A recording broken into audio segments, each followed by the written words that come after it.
Kako napraviti zadatak sa testom u okviru Google učionice?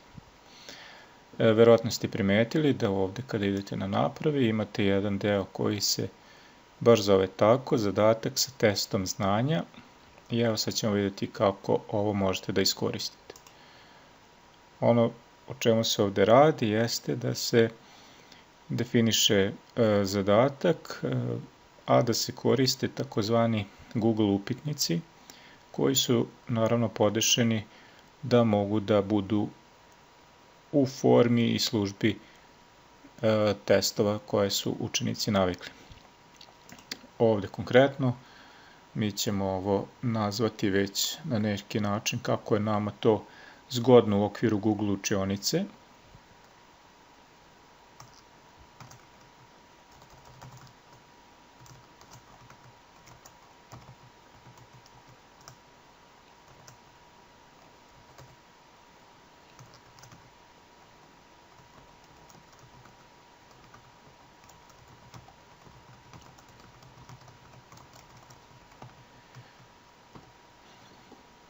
Naravno, definisati za koje je to odeljenje, odnosno koje je to učionica. Evo ovde je neka probna za sve učenike iz tog odeljenja, koliko poena nosi, mada ovo kasnije može da se promeni. Da li postoji rok? Evo, ja imam jednu temu koju sam nazvao sistematizacija gradiva i ono što ćete vidjeti ovde je da već postoji jedan Google upitnik koji treba sad da se pripremi. Klikom na njega otvaraju se znači novi prozori sa klasičnim opcijama vezano za takozvane Google upitnike. Ono što bih hteo prvo da skrenem pažnju pre ovog formiranja pitanja, neke stvari znači koje bi trebalo podesiti. Prvo ovo gore jeste naziv fajla kojim će se Google upitnik snimati u okviru vašeg naloga. Evo, možemo samo vratiti negde na kako to izgleda.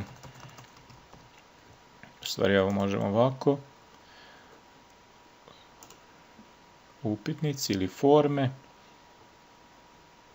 Znači, kao bilo kojoj drugoj Google aplikaciji, tako i ovde. Pojavljuju se kao fajlovi. Evo, ovde imam jedan ranije formular ili upitnik i evo ovo je sad ovaj novi koji će se formirati. Vraćam se ovde nazad.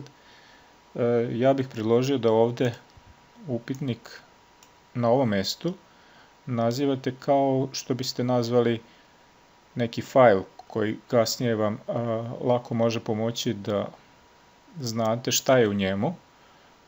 I pošto evo ovo je možda neki 5. razred,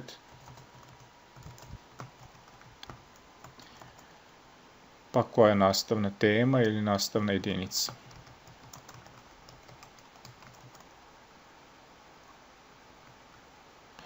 Naravno, vi možete ovde napisati konkretno. Sad, dalje, ovo što je ovde naznačeno, to je ono kako će se videti naziv ovog kviza ili upitnika.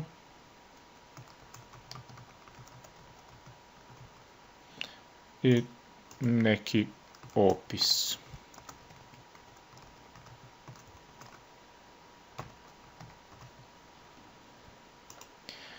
Dalje, još za podešavanja, ova paleta ovde može da promeni recimo boju neke teme, evo na ovaj način, boja pozadine, imate čak mogućnost menjanja stila ovog fonta, ali obratite pažnju da ne prikazuju svi dobro ćirilična slova i u zaglavlju možete definisati neku sliku, eto, već ako želite da ovo izgleda malo drugačije.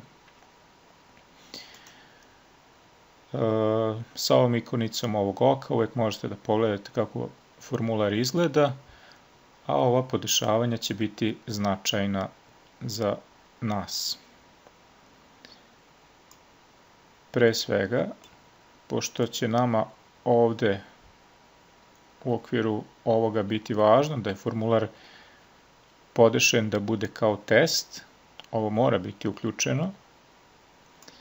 I ja predlažem ovde da ocene se ne objavljuju odmah učeniku, kao i da mu se ne prikazuju pitanja na koje je pogrešno odgovorio i da im se ne prikazuju tačni odgovori. Iz prostog razloga što ne želimo da oni vide tačne odgovore pa da prenesu drugim učenicima. Vrednosti poena može da ostaje. Što se tiče prezentacije, ovo što kaže prikaži traku toka, kad odgovara na pitanje, ako ima više pitanja ili više nekih oblasti, pojavljuje se onako dole do kojeg je pitanja stigao. Možete nasumično da rasporedite pitanja, bez obzira kako ste ih vi postavljali. I ono što ne treba vam jeste da na kraju učenik ne treba još jednom da pošalje odgovor, odnosno ne dozvoljavate mu da pošalje više puta i neće imati tu opciju. U ovim opštim podešavanjima trebalo bi ograničiti na jedan odgovor, ne treba im dozvoliti da menjaju posle slanja, ne treba prikazati grafikone sa rezimeom, to je da oni mogu da vide rezultate celog odeljenja, znači odnosno celog ovde ovog Google upitnika, odnosno testa.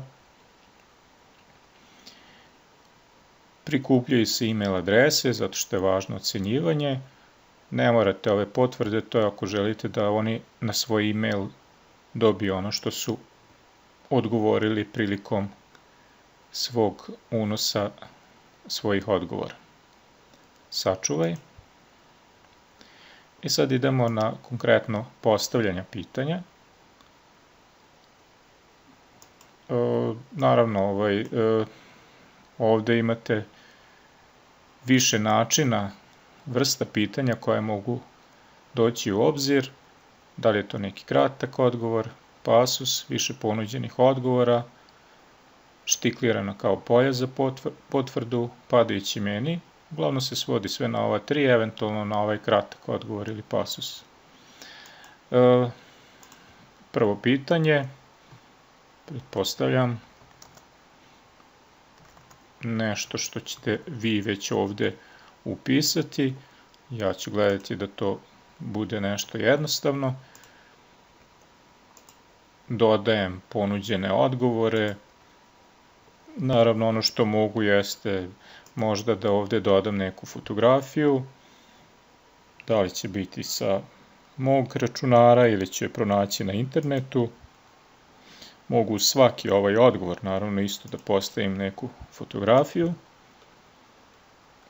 I ono što je važno sad da vi definišete koji je od ovih odgovora tačan. To ide ovde ključ za odgovore. Označite naravno onaj koji je tačan, a ovde definišete koliko recimo poena nosi ovo pitanje. Ja bih preporučio da ovde uključite obavezno, znači za svako pitanje, u slučaju da učenik eventualno preskoči neko pitanje, a slučajno na kraju da kada potvrđuje svoj test, odnosno upitnik, da ga sistem ipak opomene da na neko pitanje nije dao odgovor. Kad želite sledeće pitanje, ovde sa strane na plus, pojavljuje se novo. Sad recimo može biti polje za potvrdu. Ja kažem ovako, opet vaša formulacija pitanja bez obzira kako bude, a ja ću reći označi prvo i treće. Naravno, ovo će mi biti prvo.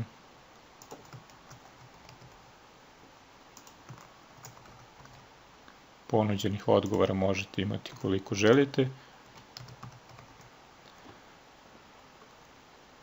Opet moj ključ odgovora jeste, ako sam već tražio prvo i treće, odnosno tu su mi već neki moji smisleniji odgovori u odnosu na ovo što ja sada pišem i da mi je broj poena opet neki koji već ja imam definisano u okviru svog testa.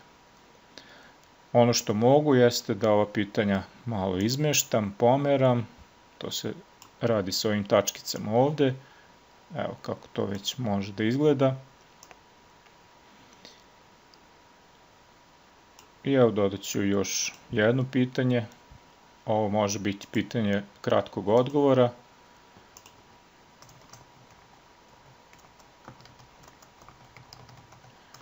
Naravno, ovo je smislenije pitanje, a za učenika se ovde ostavlja prostor za upisivanje odgovora. Ono što definišete jeste broj poena, ali važno je da ovo pitanje vodite računa da kasnije morate ovo pitanje ručno oceniti, jer sistem to neće zabeležiti ako je unet neki odgovor da je i tačan.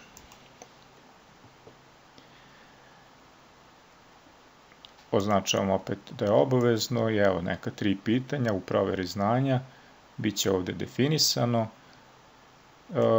Ovde još postoje opcije da uvezete pitanja iz nekog drugog testa, ako imate od ranije ili neko od kolega vam podeli, pa da možete da iskoristite to.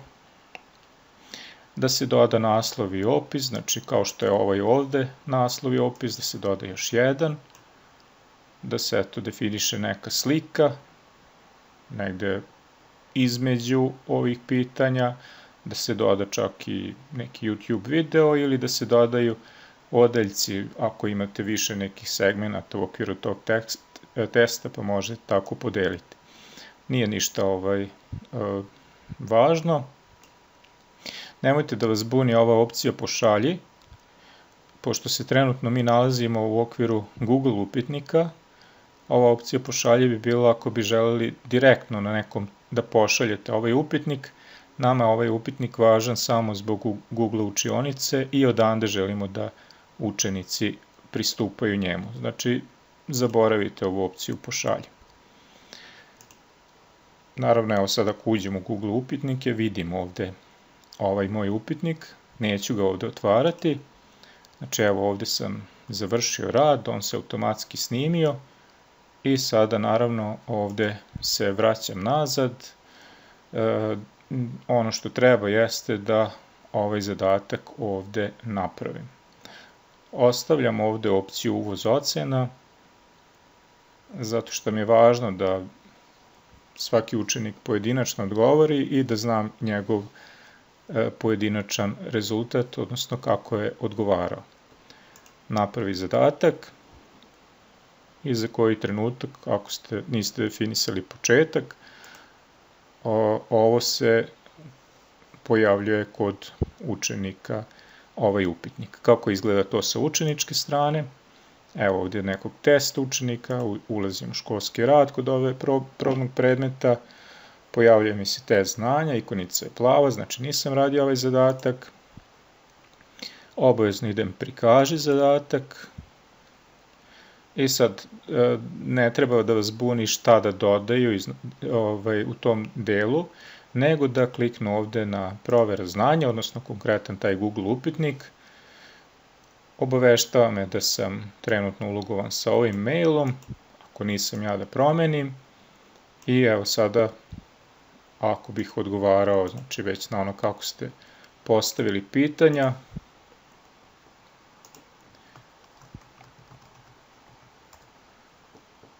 prosleđujem, odgovor je poslat i zadatak je označen kao gotov. Znači istog trenutka je učenik, evo vidjet ćete ovde, predao taj zadatak, evo idemo na otvori zadatak, refreshovat će se ta stranica, evo kaže ovde ima mogućnost sad opozovi slanje, ali piše da je rad predat. Mogu evo da se ulogujem i kao drugi test učenik, da i on odgovori, pa može da odgovori nešto i pogrešno.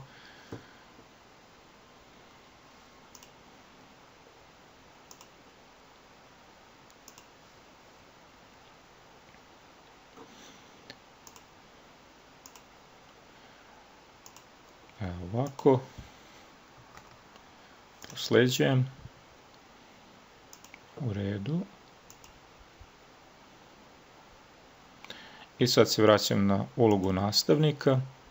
Nastavnik će ovde videti koliko je učenika predato. Evo, uradit ćemo osvežavanje stranice.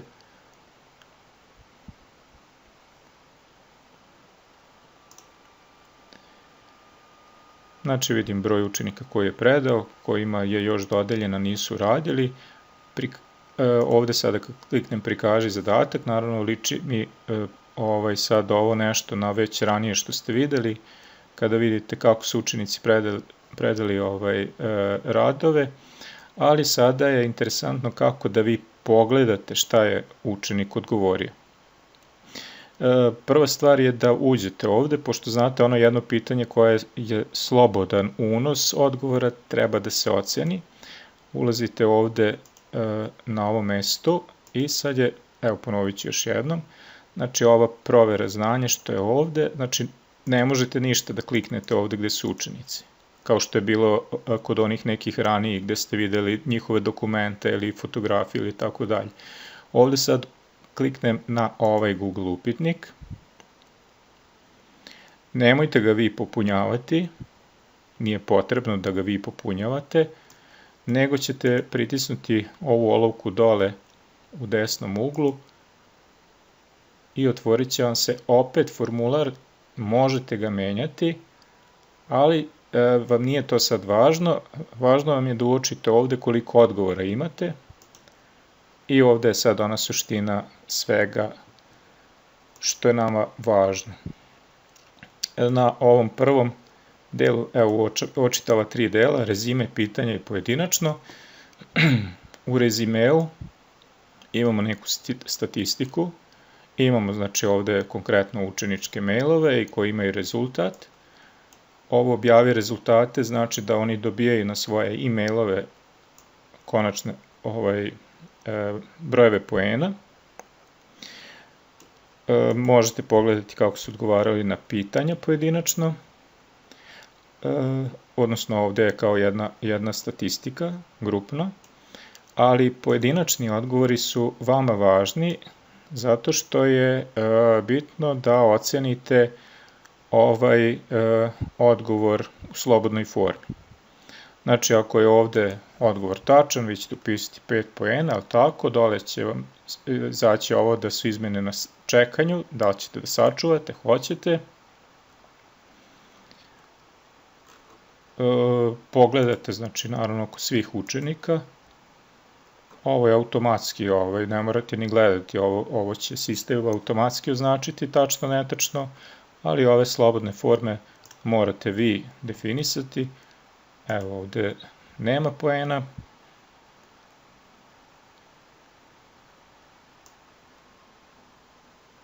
I to je dovoljno. Ne morate ići na nešto objavi rezultat i dalje, nego se samo vratite nazad ovde gde je vaš Google učionica i otvorili ste taj zadatak za proveravanje. Kliknite na ovo u vezi ocene. Bez obzira kako ste vi definisali da ovaj zadatak vama nosi poena, videli ste malo pre ovde je pisalo nešto 100, ocene koje ste tamo uneli, odnosno broj poena po pitanjima, sada se ovde prikazuje. I znamo da je ukupan broj poena 15, evo ovaj učenik test 0001, sve je odgovorio tačno, učenik 2 nema poena, znači netačno, i možete pojedinačno, evo ovako, ovom učeniku sad kliknuti vratiti i kazati bravo, tako. A kod ovog učenika gde je loš rezultat, vratiti ovaj komentar može bolje. Ili već na koji način komunicirate sa učenicima. Kad se vratim, kažem ovde, možete i ove rezultate objaviti, kojim učenicima da se pošalju. Oni će dobiti na svoj mail ono što su radili. Učenik naravno, kada otvori sada test, kad ste vi završili sa ocenjivanjem, on može da vidi koju ocenu dobio, odnosno broj poena, evo ovde da je ocenjeno, i može naravno otvoriti ovde i pogledati opet svoj test. Sad ovde je interesantno da učenik vidi i greške svoje i naravno da vidi koji su tačni odgovori, ali to može videti tek kada vi napravite izmene. Znači evo ovako, vratit ću se ovde u okviru ovog vašeg Google upitnika, znači idete na izmenu, ovde je tako ikonica za podešavanja, u okviru testova uključite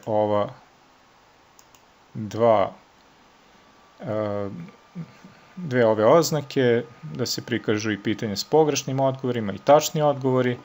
Naravno, ovo uraditi tek kad svi učenici završe. Sačuvaj, sada kada se ovde prebacimo i otvorimo ovo isto, vidjet ćemo malo drugačije.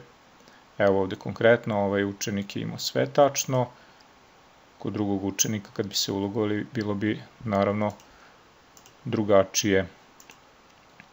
Evo za koji trenutak vidjet ćete i to.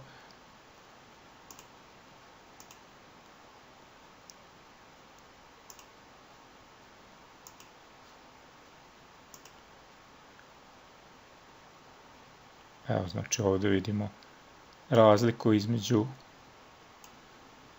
jednog i drugog učenika, znači označeno je da je netačno i koji su tačni odgovori piše ispod. Toliko, hvala.